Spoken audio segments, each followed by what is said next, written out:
Ang kaya ng isipan ng tao na maisip at paniwalaan, kaya rin itong makamit. Parang isang malaking kasinungalingan ito para sa marami. Paano naman kaya? Kung ganoon, bakit marami pa rin ang nalulugmok sa utang, takot magtayo ng negosyo, walang lakas ng loob mamuhunan, o kahit man lang mangarap ng malaki? Ang totoo, mayroong nakatagong kodigo, mga prinsipyo na pinag-aralan ni Napoleon Hill sa loob ng mga dekada, nakikipag-usap sa mga milyonaryo at pinagmamasdan kung paano tumutugon ang isipan ng tao sa yaman at kahirapan.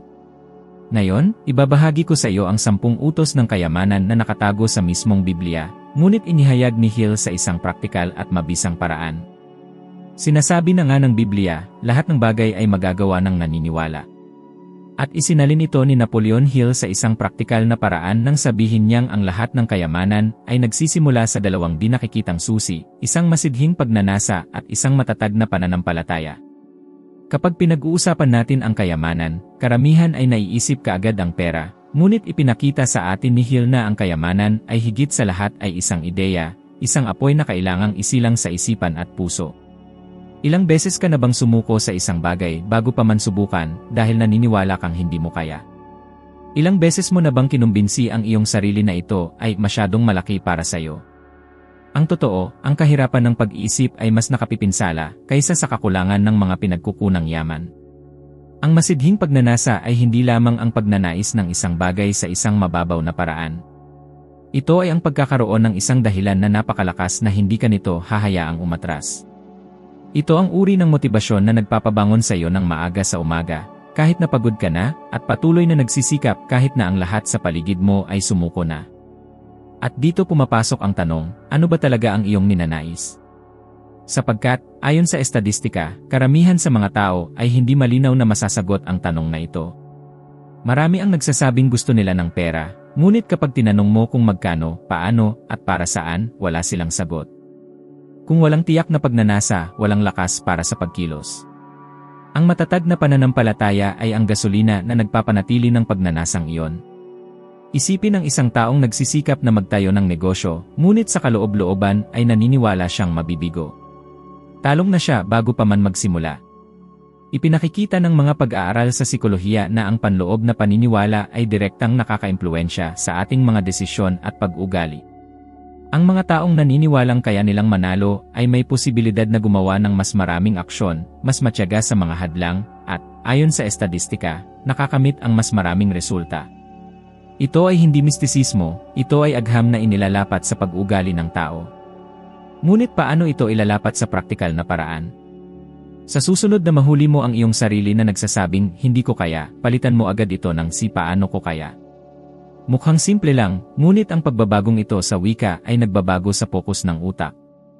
Sa halip na tapusin ang posibilidad, binubuksan mo ang espasyo upang maghanap ng mga paraan.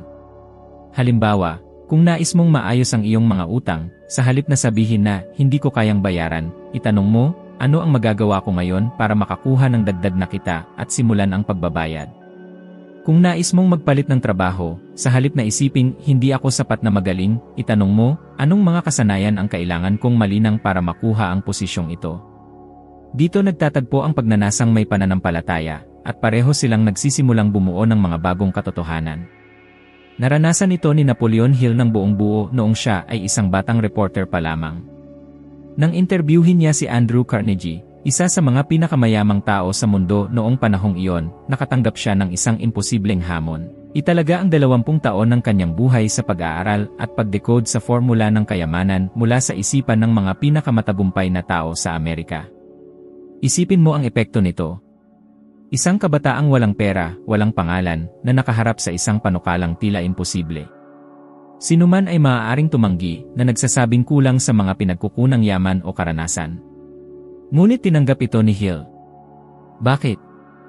Sapagkat ang kanyang pagnanasa na matuto at ang kanyang pananampalataya sa kanyang kakayahan ay mas malakas kaysa sa mga pagtutol.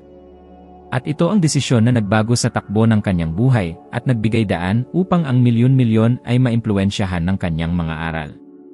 Ang sandaling ito ay nag-udyok sa atin na magnilay-nilay, ilang beses na ba nating pinapadaan ang mga oportunidad dahil hindi tayo naniniwala sa ating mga sarili? Ilang beses na ba tayong umatras sa isang pagkakataon, natatakot na ito ay masyadong malaki para sa atin? Ang masidhing pagnanasa at ang matatag na pananampalataya ay hindi inaalis ang takot, ngunit nagbibigay ng lakas ng loob upang sumulong sa kabila nito. At narito ang isang hamon, sa susunod na 7 araw, magsulat araw-araw, agad na magising, kung ano ang iyong pinakamalaking pagnanais sa pananalapi at kung bakit ito ay mahalaga sa iyo. Basahin ng malakas, naniniwala na parang totoo na ito. Makikita mo na, sa paglipas ng panahon, ang iyong isipan ay nagsisimulang magtrabaho sa ibang paraan. Makakakita ka ng mga oportunidad na dati mong hindi napapansin. Makakaramdam ka ng isang lakas na hindi mo alam na taglay mo. Ito ang simula ng paglalakbay tungo sa kayamanan. Sapagkat bago mo makamit sa iyong bulsa, kailangan mo munang makamit sa iyong isipan. Isa sa mga pinakamalaking sikreto ng kayamanan ay ang pagkontrol sa sarili mong isipan. Walang silbi ang managinip ng masidhi kung hindi mo kayang kontrolin ang iyong mga iniisip, ang iyong mga emosyon, at ang iyong mga ugali. Ang problema ay hindi ang mangarap, ang problema ay ang pagbabago ng panaginip na iyon sa katotohanan nang hindi naliligaw sa daan. Dito nabibigo ang karamihan. Ang kawalan ng disiplina ay nagbabago ng mga malalaking ideya sa mga walang laman na pangako. At madaling maunawaan kung bakit, tingnan mo lang kung paano, ayon sa estadistika, karamihan sa mga tao ay gumagastos ng higit sa kanilang kinikita. Ang pag-udyok na mapahanga ang iba at ang pangangailangan para sa agarang kasiyahan ay nagtatapos sa pagkapanalo sa katwiran. Ilang beses mo na bang natanggap ang iyong sahod, at sa loob lamang ng isang linggo, naramdaman mong nawala na ang pera? Ilang beses mo na bang tiningnan ang iyong credit card bill at naisip, paano ako nakarating sa halagang ito? Ang walang disiplina na isipan ay naghahanap ng agarang kasiyahan, habang ang sinanay na isipan ay naghahanap ng pamatagalang pagtatayo. Kung kumikita ka ng 5,000 piso at gumagastos ka ng 5,000 at 200 piso, nakulong ka na sa isang di nakikitang bitag na sumisira hindi lamang sa iyong pananalapi, kundi pati na rin sa iyong kapayapaan ng isipan. Ang tila isang maliit na pagkakamali sa pagkonsumo ay nagiging isang kulungan na nagre-renew sa bawat buwan. Ang pagkontrol sa isipan ay nangangailangan na matuto kang mamuhay ng mas mababa sa iyong kinikita, namumuhunan ang pagkakaiba sa isang bagay na magbubunga sa hinaharap. Ngunit handa na ba tayong sabihin na hindi sa isang pansamantalang pagnanasa kapalit ng isang mas malaking layunin? Pinatutunayan ng mga pag-aaral sa psikolohiyang pang-ekonomiya na ang mga taong nakakabuo ng mas mataas na kontrol sa emosyon na may kaugnayan sa pera ay nagpapakita ng mas mataas na antas ng kasaganaan at kagalingan. Ito ay hindi lamang nangangahulugang pagkakaroon ng mas maraming pera, ngunit pati na rin ang mas kaunting pagkabalisa, mas kaunting stress, at mas malinaw na paggawa ng desisyon. Ang disiplinang pinansyal ay hindi isang bagay ng matematika, ito ay isang bagay ng emosyon. At ang pagkontrol sa emosyong ito ay ang naghihiwalay sa mga nag-ipon ng kayamanan sa mga nakakaraos lamang.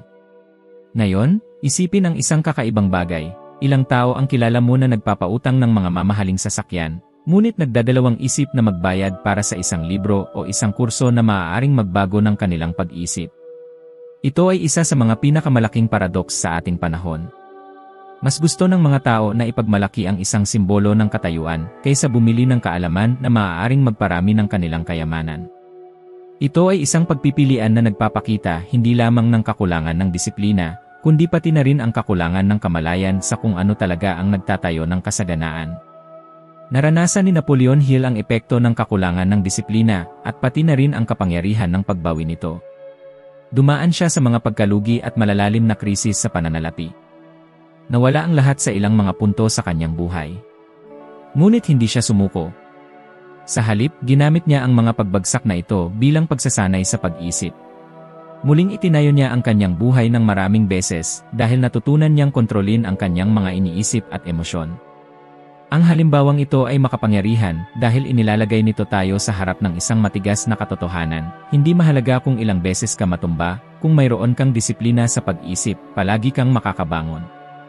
At, kasabay nito, nagdudulot ito sa atin ng paghanga, at kahit isang pagkabigla kung paano kaya muling nagsisimula ang isang tao ng maraming beses nang hindi nasisira ng kawalan ng pag-asa. Ang disiplina sa sarili at ang pagkontrol sa isipan ay, sa makatuwid, isang nakatagong utos ng kayamanan. Sapagkat kung wala ang mga ito, ang lahat ng pagnanasa at lahat ng pananampalataya ay nagiging marupok sa harap ng unang mga unos. Ang pagkakaroon ng pagpipigil sa sarili ay parang pagtatayo ng isang di nakikitang kuta, kapag dumating ang mga hangin ng mga paghihirap, maaari kang manginig, ngunit hindi ka guguho. Sa kutang ito magsisimula ang tunay na kayamanan na maprotektahan at dumami. Isa sa mga pinakamakapangyarihang prinsipyo na inihayag ni Napoleon Hill ay ang kamalayan ng grupo, ang tinatawag niyang mastermind. Inunahan na ng Biblia ang sikretong ito nang sabihin, kung paano hinahasa ang bakal ng bakal, gayon din ang tao hinahasa ng kanyang kapwa. Nangangahulugan ito na, mag-isa, ang tao ay limitado, ngunit sama-sama sa ibang mga isipan, lumilikha ng isang pinaraming lakas, isang bagay na mas malaki kaysa sa kabuuan ng mga bahagi. Isipin ang iyong buhay, ilang beses mo na bang sinubukang makamit ang isang layunin ng mag-isa at, sa harap ng mga paghihirap, sumuko ka? At ilang beses na, nang napapalibutan ka ng mga taong naniniwala sa iyo, nakakita ka ng mga lakas na hindi mo alam na taglay mo. Ang kapangyarihan ng mastermind ay hindi lamang sa emosyonal na suporta, kundi sa kabuuan ng mga ideya, karanasan, at pananaw. Ang isipan ng tao ay may mga limitasyon, ngunit kapag ang dalawa o higit pang mga tao ay nagkakaisa para sa iisang layunin, lumilitaw ang isang kolektibong katalinuhan na may kakayahang lumikha ng mga pambihirang solusyon. Para bang nakakakuha ka ng isang di nakikitang enerhiya na nagpapabilis sa mga resulta. Gayunpaman, karamihan sa mga tao ay nabubuhay na napapaligiran ng mga negatibong tinig, mga kritisismo, at mga limitadong paniniwala. Ilang beses mo na bang ibinahagi ang iyong pangarap at nakarinig ng isang bagay na tulad nito, imposible yan, hindi para sa iyo yan, mas mabuting huwag nang sumugal. Kung kinakain mo lamang ang mga tinig na ito, paano ka umaasa na umunlad? Praktikal na halimbawa, kung ang iyong pagnanais ay ang bumuo ng kalayaan sa pananalapi, ngunit nakakasalamuha ka lamang ng mga taong nagrereklamo sa kanilang sahod at nabubuhay sa utang, malamang na ulitin mo ang parehong mga pattern. Ngayon isipin ang pagsali sa isang grupo ng mga taong nag-uusap tungkol sa mga pamumuhunan, negosyo, paglago. Ang simpleng pagbabago ng kapaligiran ay nagbabago sa iyong mga sanggunian, ang iyong mga iniisip at, dahil dito, ang iyong mga aksyon. Imposible ang paglaki kapag ikaw ay nakulong sa isang kapaligiran na nagpapaliit lamang sa iyong mga abot-tanaw. Si Henry Ford ay isang buhay na halimbawa ng prinsipyong ito. Hindi siya itinuturing na pinakamatalinong tao sa kanyang panahon, ngunit may karunungan siyang napapaligiran ng mga taong matatalino. Pinagsama ni Ford ang mga inhinyero, mga pinansyal, at mga strategist na pumupuno sa kanyang mga limitasyon. Habang maraming nang inis sa kanya, na sinasabing kulang siya sa edukasyon, ang kanyang sagot ay simple, hindi ko kailangang malaman ang lahat, kailangan ko lang ng isang buton sa aking mesa para tawagan ang nakakaalam. Ang pag-iisip na ito ay nagpabago sa industriya ng sasakyan, at pinatunayan na ang kayamanan ay hindi lamang nakasalalay sa individual na katalinuhan, kundi sa kakayahang bumuo ng mga alyansa. At narito ang isang praktikal na hamon, sa susunod na 7 araw, iwasan ang pakikipag-usap tungkol sa pera o tungkol sa iyong mga layunin sa mga taong nagrereklamo lamang o nangungutya sa iyong mga pangarap. Sa halip, maghanap ng mga nilalaman, mga libro, mga grupo, o kahit isang kaibigan na may mas positibo at mas nakakatulong na pananaw. Obserbahan kung paano nagbabago ang iyong enerhiya, kung paano nagsisimulang makakita ng mga bagong posibilidad ang iyong isipan. Mukhang simple lang, ngunit ang maliit na pagbabagong ito sa kapaligiran ay maaaring muling tukuyin ang iyong kapalaran. Ang kamalayan ng grupo ay, sa makatuwid, isang mahalagang utos ng kayamanan. Hindi lamang ito tungkol sa kung sino ka, kundi kung kanino ka nakikipag-ugnayan. Dahil ang mga taong nasa paligid mo ay naghahasa o nagpapakalawang sa iyong talim. At ang malaking tanong ay, saang panig ka pipiliing sumapi? Ang pagtitiyaga ay ang di nakikitang ugnay na nag-ugnay sa lahat ng iba pang mga utos ng kayamanan. Kung wala ito, ang pagnanasang namamatay, ang disiplina ay nawawala, at maging ang pinakamagandang grupo ng suporta ay natutunaw. Sinasabi ng Biblia, tumakbo kayo ng may pagtitiyaga upang makamit ninyo ang gantimpala. Ipinakikita ng talatang ito na hindi sapat na simulan ang karera, kailangan mong tawirin ang linya ng pagtatapos. Ngunit ilang proyekto na ba sa iyong buhay ang iniwan mo sa daan? Ilang kurso ang sinimulan mo, ngunit hindi natapos, ilang ideya sa negosyo ang nanatili lamang sa papel, ilang plano ang inabandona sa unang paghihirap. Ang totoo, karamihan sa mga tao ay hindi nabibigo dahil hindi nila kaya, kundi dahil masyadong maaga silang sumusuko. Ang pagtitiyaga ay ang patuloy na paghakbang kahit na tila sinasabi ng lahat na huminto ka na. Ito ang pagharap sa katahimikan ng mga resulta, ang pagtitiis sa paghihintay, ang pagtagumpayan sa pagkadismaya, at ang pananatiling nakatuon sa iyong mithiin. Isipin ang isang taong nagsimula sa Yevem noong Enero, puno ng sigla, pero nawala na sa Pebrero. Ganoon din sa mga nagsisimula ng negosyo, at sa unang krisis ay sumuko na, iniisip na hindi para sa kanila ang pagnenegosyo. Ang pagtitiyaga ay hindi kagandahan, ito ay pang-araw-araw na paglaban, ito ang pagbangon kapag sumisigaw na ang iyong katawan at isipan na sumuko ka na. Ipinakikita ng mga pag-aaral sa Stanford University na ang mga taong may malinaw na layunin ay mas matibay sa mga pagsubok. Kapag alam nila kung bakit nila ginagawa ang isang bagay, kaya nilang tiisin halos anumang sakit. Parang gasolina ito sa loob na hindi nauubos sa mga unos ng buhay. Ang layunin ang nagbibigay ng kahulugan sa pagtitiyaga. At kung walang layunin, kahit anong balakid ay tila hindi mapagtatagumpayan. Isang matinding sakit ang dinanas ni Napoleon Hill nang mawala ang kanyang anak na sanggol. Sanay na paralisa siya, nawasak ang kanyang pananampalataya at ang kanyang pagsusumikap. Ngunit sa halip, ginawang inspirasyon niya ang sakit na iyon tungo sa isang mas dakilang layunin. Tulungan ang mga tao na mapagtagumpayan ang kanilang sariling mga pagsubok at maniwala na maaaring muling itayo ang buhay kahit na pagkatapos ng pinakamalalim na pagkawala. Ang pangyayaring ito ay nakakaantig dahil ipinakikita nito na maging sa pinakamalalaking sugat ay maaaring magmula ang isang misyon na may kakayahang makaapekto sa milyon-milyong tao. Ang pagtitiyaga ay may praktikal na aspekto rin. Sa bawat pagkakataon na magpumilit ka sa isang pagsubok, sinasanay mo ang iyong isipan na maging mas malakas kaysa sa mga pangyayari. Para itong pagpapalakas ng isang di nakikitang kalamnan na lumalakas lamang sa ilalim ng presyon. Sa paglaban na ito nabubuo ang tunay na tiwala sa sarili. Sapagkat kapag napagtanto mo na kaya mong magpatuloy kahit na may mga paghihirap, magsisimula kang maniwala na walang balakid na makakapigil sa iyo. Ang utos ng pagtitiyaga ay naghahamon sa atin na huwag sumuko sa gitna ng landas. At narito ang isang makapangyarihang gawain, pumili ng isang simpleng ngunit makahulugang layunin, at mangakong huwag itong susukuan sa loob ng 30 araw, kahit ano paman ang mangyari. Maaaring ito ay ang pagbabasa ng 10 pahina ng isang libro araw-araw, ang pag-impok ng isang tiyak na halaga ng pera, o ang pagsasagawa ng isang bagong ugali. Ang resulta ay hindi lamang ang natupad na layunin, kundi ang pakiramdam ng tagumpay sa loob na nagpapatunay na kaya mong tapusin ang iyong sinisimulan. Ang pakiramdam na ito ay nagiging tiwala sa sarili, at ang tiwala sa sarili ay nagiging kapangyarihan. Ang pagtitiyaga, sa makatuwid, ay hindi lamang ang pagpupumilit sa isang bagay. Ito ay ang pagpapatunay sa iyong sarili na mayroon kang lakas upang lagpasan ang mga unos, tiisin ang mga pagkawala, harapin ang mga kabiguan, at magpatuloy pa rin sa paglalakad. Ito ang utos na naghihiwalay sa mga nananaginip lamang at sa mga tunay na nakakamit ang kanilang mga pangarap. Sapagkat ang kayamanan, bago pa masukat sa mga numero, ay sinusukat sa kakayahang huwag sumuko kapag tila lahat ay laban sa iyo. Mayroong isang nakatagong utos ng kayamanan na madalas na hindi napapansin, ang malikhaing imahinasyon. Itinuturo ng Biblia na kung ano ang iniisip ng tao sa kanyang puso, siya rin ang magiging gayon.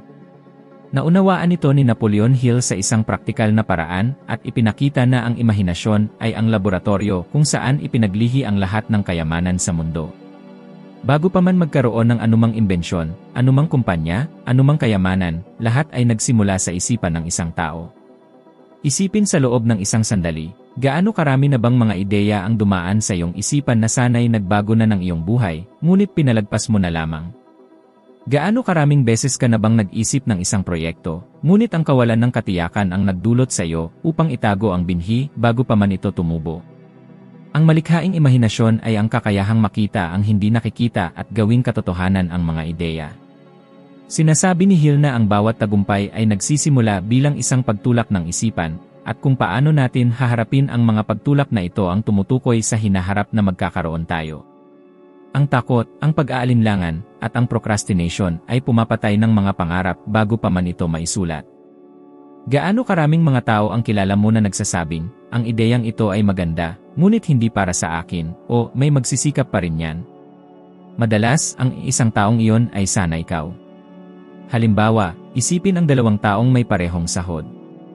Ang isa ay isinusulat ang kanyang mga ideya sa isang kwaderno, nag-isip kung paano niya magagawang gawing mga oportunidad ang mga ideyang ito, naghahanap ng mga sanggunian, at nakikipag-usap sa mga taong nasa larangan.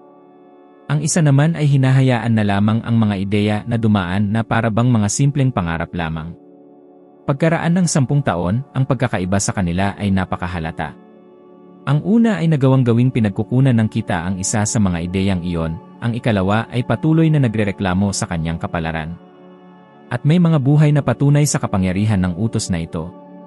Si Walt Disney ay tinanggal sa isang pahayagan dahil sinabihan siyang kulang siya sa imahinasyon. Pagkaraan ng mga taon, ang kanyang malikhaing pananaw ay nagtayo ng isa sa mga pinakamalaking imperyo sa industriya ng libangan sa mundo. Hindi ito nangyari dahil mayaman siya noong una, kundi dahil naniniwala siya na ang kanyang imahinasyon ay maaaring maging katotohanan. Ngunit narito ang detalye, ang imahinasyon ay hindi namumulaklak sa mga pagod, labis na nagtatrabaho, at mga isipan na kontrolado ng gawain. Kailangan nating lumikha ng mga sandali ng katahimikan, pagninilay-nilay at pampasigla upang ang mga bagong ideya ay lumitaw.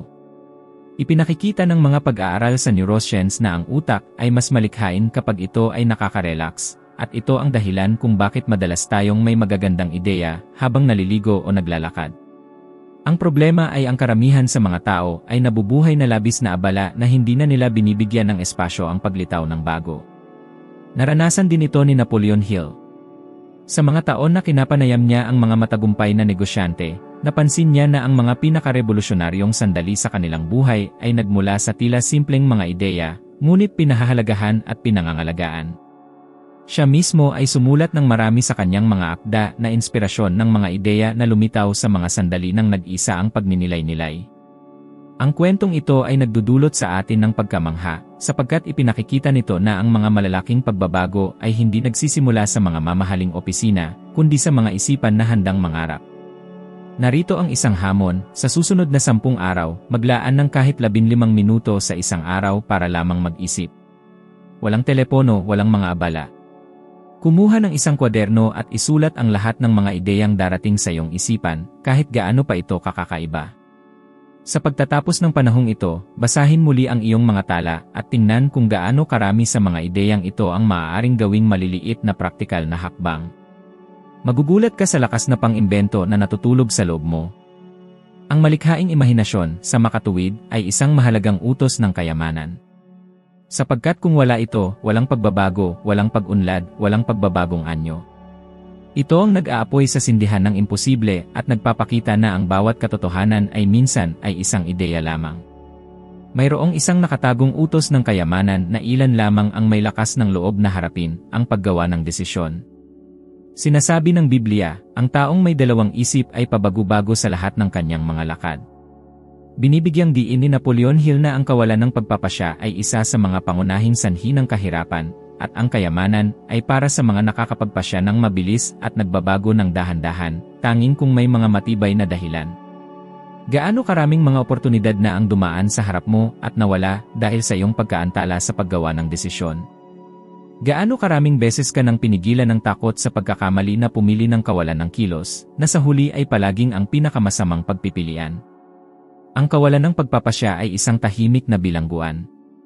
Sinisira nito ang enerhiya, nagdudulot ng pagkabalisa, at ninanakaw ang mga pagkakataon. Para itong nasa harap ng dalawang pinto at, dahil sa hindi pagpili ng alinman, ay mananatiling nakatayo magpakailanman sa pasilyo. Ang takot na pumili ng mali ay nagdudulot sa maraming tao na mas gusto na huwag pumili, ngunit ang hindi pagpapasya ay isang desisyon din at halos palaging ang pinakamahal. Ipinakikita ng isang pag-aaral sa Columbia University na mas maraming pagpipilian ang mayroon ang mga tao, mas malaki ang posibilidad ng pagkaparalisa sa harap ng pagpili. Pinatutunayan nito na ang karamihan ay hindi handa na magpasya, at dahil dito, ang sinumang nagsasanay upang kumilos ng malinaw ay nakakamit ang tagumpay. Halimbawa, isipin ang isang taong tumatanggap ng alok sa trabaho sa ibang lungsod. Ang taong ito ay gumugugol ng mga araw, linggo, maging mga buwan sa pag-aaral dahil sa takot na magbago. Samantala, nawawala na ang oportunidad.